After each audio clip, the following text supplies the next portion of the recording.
Hey, I'm Emma Garlett and welcome to Paint It Blak.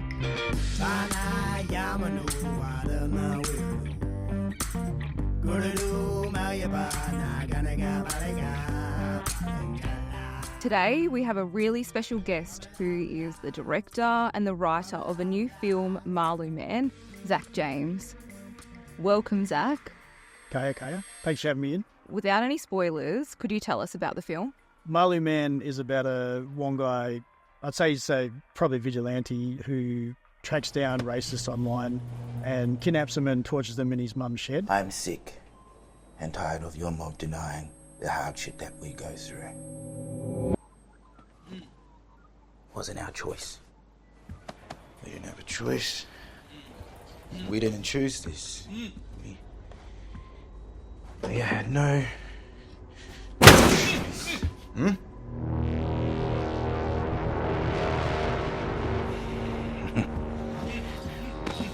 You're gonna die today, Mark! Sounds very serious. It's actually comedy.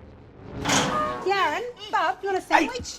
And it's a story about, I suppose, coming to terms with racism within Australia.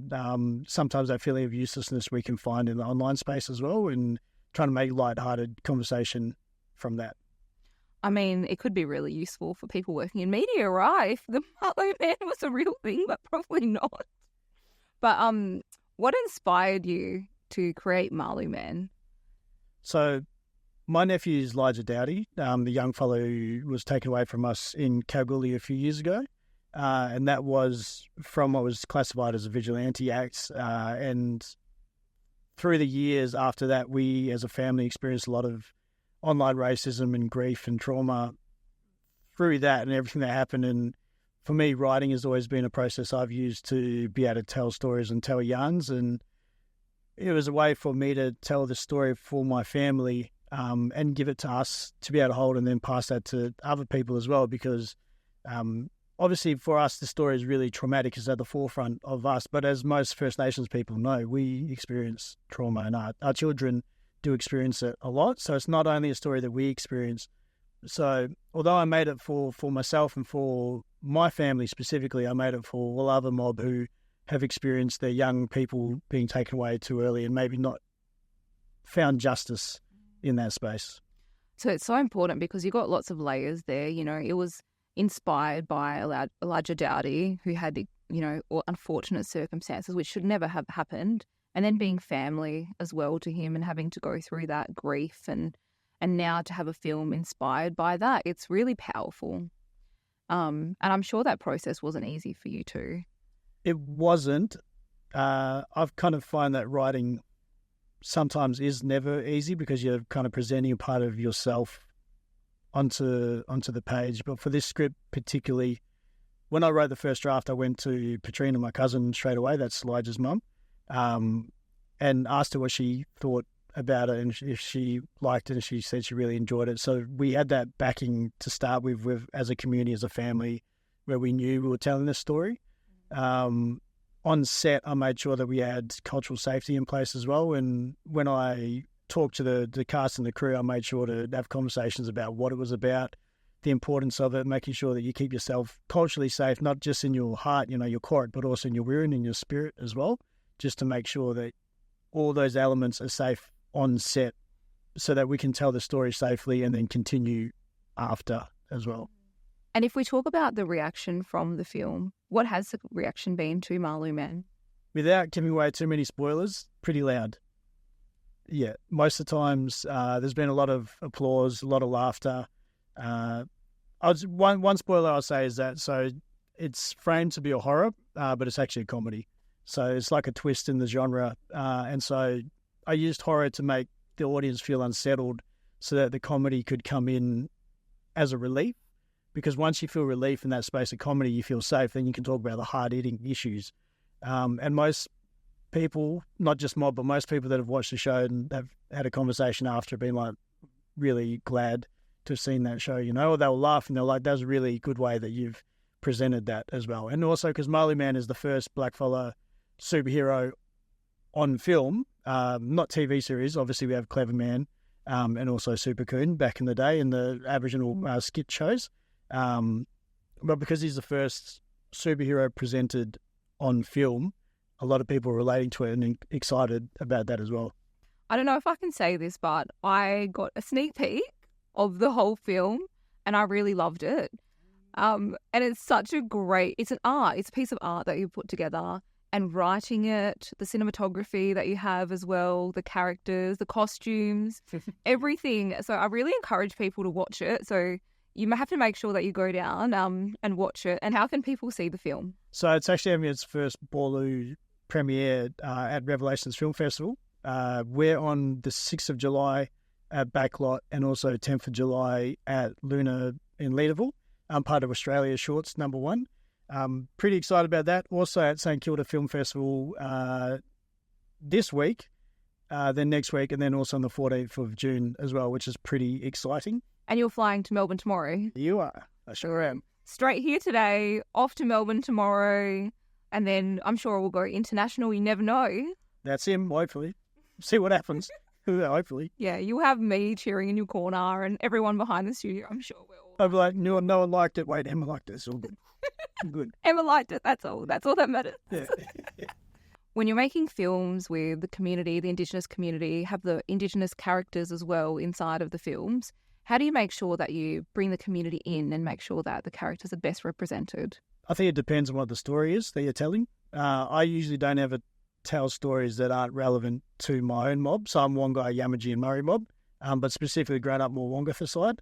But I won't tell stories unless it's something relevant to myself, unless I have explicit instructions from elders from that area that it's about. So let's say if it's a dreaming story that maybe an elder wants me to recreate for young fellas or something like that, I'll work with them specifically and be like, so this is the elements of this old Jukuba or dreaming story. We'll make it like this way so everyone can see it. What do you think about that? And then it'll be a back and forth. With Marlu Man, because it's, that's my blood, as in the story that's portrayed, I talk to my family and my community and everything like that to make sure that's okay. We did reach out to some other families who have experienced their young people being taken away as well, just to send invites for them to come onto set for a particular person who was too recent to an event that they had experienced themselves. But we always try to do that as a company. So I've been working with Gugaja Yok, which is Brooke Collard, and she's deadly.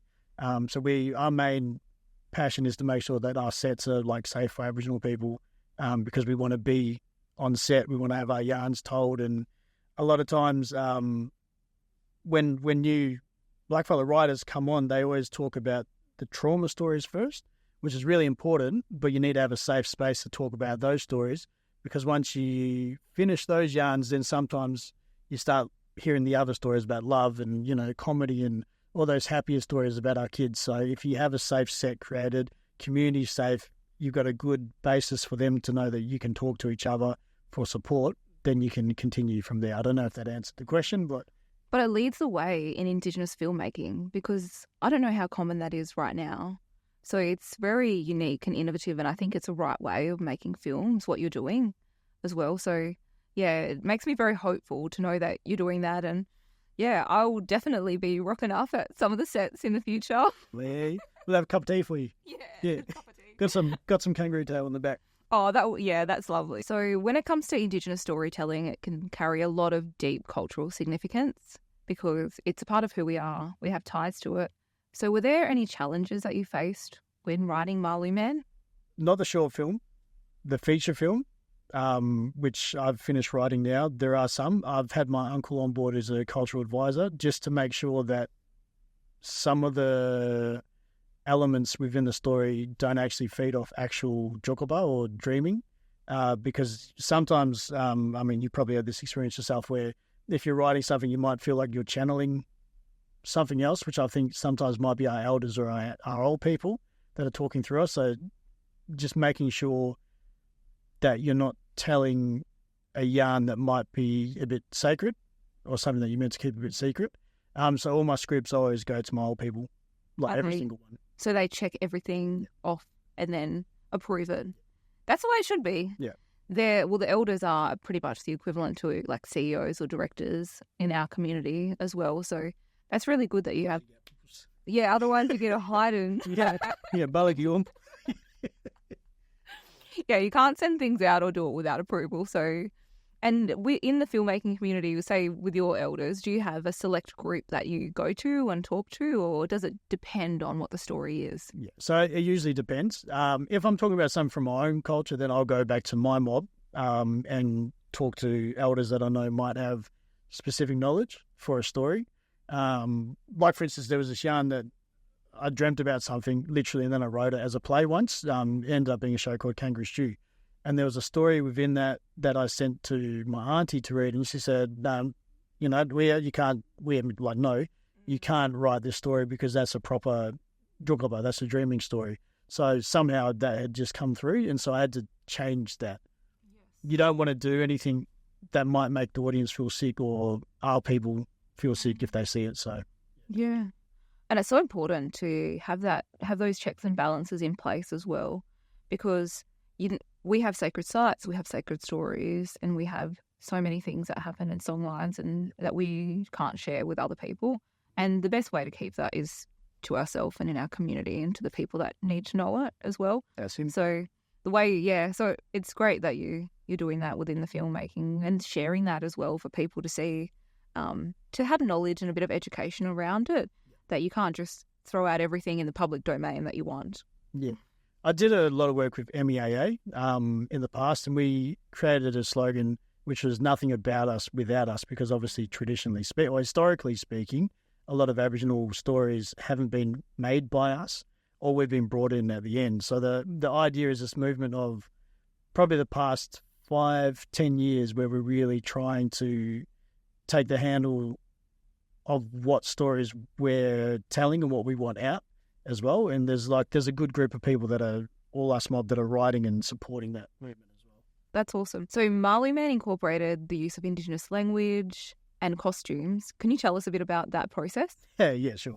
So the language used in Marlu Man is Jupan or Naliawanga. So that's from my mob, just between Leonora and Waluna. That's a kind of language group out there. I didn't grow up learning my language. I learned a lot of Noongar, actually, funnily enough. That's all my family. Yeah.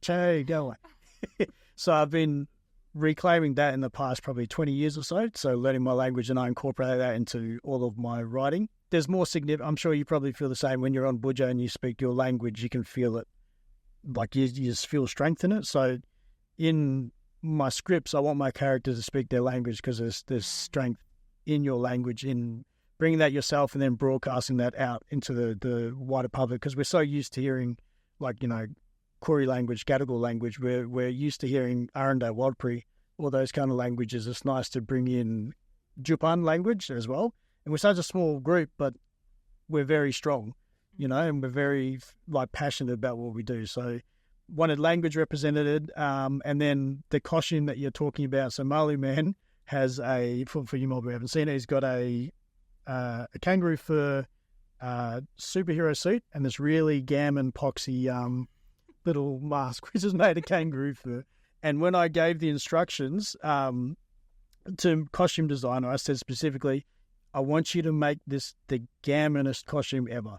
Just make it real terrible, because I want everyone to be really worried, and then turn around and see this fellow who looks like he's literally just grabbed this thing off the road and chucked it on. That was the idea behind it. Yeah. Why did you want it to look so bad? I just think it feeds into his character. He's Yaron, the main character, who is Marlu Man. He's like a really passionate person about change and advocating for his people. He would do anything, but he can't do much because he's just like a real kind of Winyan fella. But he's got heart. Yeah. He really wants to make change, but he maybe can't do it. When you're doing Indigenous filmmaking, you can often face challenges, and one of the big ones that I often see is funding these projects. So how were you so successful in achieving funding for Marlu Man? So I sent the script to Brooke Collard as a producer to see if she'd be interested. She was interested straight away. And then we were able to apply for a program called Elevate, which offered us $30,000 for the short film. That might sound like a lot. It's really not much for a short film, But we made it stretch out, and we had crowdfunding as well. So we had some really deadly donators. So thank you, Mob, for your help. That were able to help us. And because of the story, there were a lot of people who wanted to come in kind to support as well. Your average like short film that is like funded properly is like $60,000, $70,000, $100,000. So we did it with a tiny budget. So you did mention earlier that you really like the cinematography. Christian Kennedy, who was our DOP, he just had the best shots. So him and I sat together for ages, and we were able to, with a smaller budget, we were able to work out the shots we wanted so we could get it done really quickly. So I think if you're starting up and you're really struggling for money, I think if you have a really solid story and you have a good cast that you trust and you share the same vision, you're able to get a lot more done with less. But that story is really important. If you know what you're talking about, if you've got something that you really want to tell, you've done a couple of drafts of it, don't just go in with your second script, have a couple guys with it, then you can approach it with less money and still make something that's pretty good. So planning, having the right people on board, having the same vision, and then and then you have magic. Yeah, hopefully. I'm so excited to see the film premiere. So what's next for you? So actually, we managed to get funding from Screen West for a development stage, and I can say the feature film is written. We're looking to start filming next year, towards the end of the year. Thank you. We've got a couple companies that are already interested from seeing the short film and are in communication with us. So looking to get it started next year. It's without making it. I mean, we might come back after everyone sees it and be like, "Oh, he lied." It's pretty epic. So the story so far is that Marlu Man and a sidekick, they get thrown into the middle of a mining mogul's takeover of a certain area, which is sacred land, and that particular person is trying to mine the Jukuba, or the dreaming world, because he's found an element within this reality that he can take out and mine, and so they get stuck in between of that. It's a black comedy stoner horror. I love that description. Yeah. How'd you come up with it? See it. You see what I mean if you watch it. Yeah. I think it's pretty apt. It pretty much explains it. So it's like comedy. It's a lot scarier. There's a mumble in it. So for you mob that don't know what a mumble is, that's like I don't know, boogeyman. Might be the closest you'd say. Who agreed to act that part? No one yet. Anyone's looking around like a mumble, I know it'd be odd. I don't think they'll be black. Yeah. No one will do that. But I'm excited. Yeah. No, I'm very excited to see it, and that's amazing. Congratulations. Thank you. Having a feature film is huge, so congratulations on that. That's amazing. Thank you. I'm pretty nervous, and I'm still at that stage where you're like, you don't want to believe it's true just in case something happens, and it doesn't happen. You know what I mean? But I'm really excited. Really excited to show everyone the story as well and share it with everyone. So, yeah. Thank you so much for joining me on Paint It Blak. Looking forward to seeing the movie Marlu Man and seeing the feature film, which will come out probably 2026, 27. Yeah. Perfect. Well, I'll see you on set, I'm sure. Yeah. Thanks for having me on board as well. I really appreciate being in here. It's been deadly. Oh, absolutely. Anytime.